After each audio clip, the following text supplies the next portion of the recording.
Hello, আসসালামু আলাইকুম। কেমন আছেন সবাই? আশা করি সবাই নিশ্চয়ই ভালো আছেন।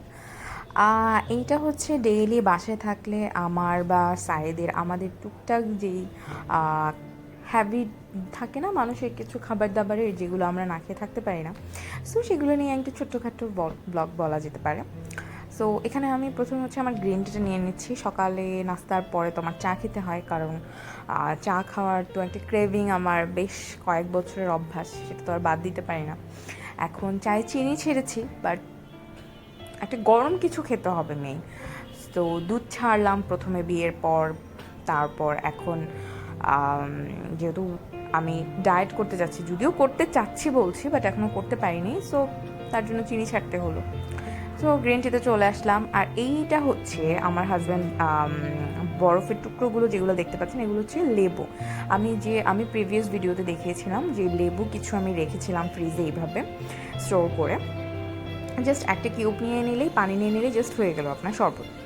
আর এখানে সে রাতের বেলা তার এটা হচ্ছে একটা লাচ্ছি বানায় সে, লবণ দিয়ে, চিনি অ্যাড করেন না।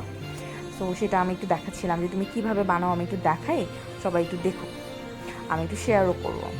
তো প্রথমে টক দই নিয়ে নিল, তারপরে হচ্ছে এখানে পানি অ্যাড করলো আর একটু সামান্য চিনি দিবে।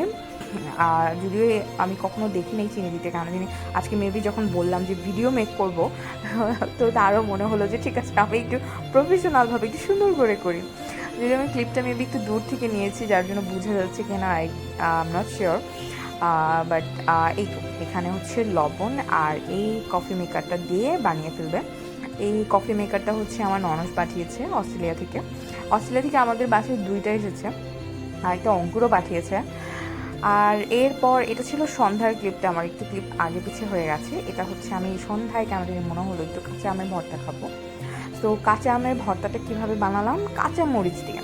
আমি সাইদকে বারবার বলছিলাম একটু দুধ মিশিয়ে দিই, একটু দুধ মিশিয়ে দিই, যদিও আমি খেতে পারবো না, বাট সাইদ খেতে পারতো, বাট খাবে না। আপনারা কারা কারা আমার মতো এরকম খেয়েছেন বা খাচ্ছেন দুধ মিশিয়ে আমাকে একটু জানাবেন কমেন্ট সেকশনে, যদি আমি এখন খাই না। আর এটা আমার মশলা দানিটা খুব খালা খুব সুন্দর করে পরিপাটি করে রেখেছে, ধুয়ে মুছে সুন্দর করে সব আবার রেখেছে, তো আমি আপনাদের সাথে শেয়ার করছি।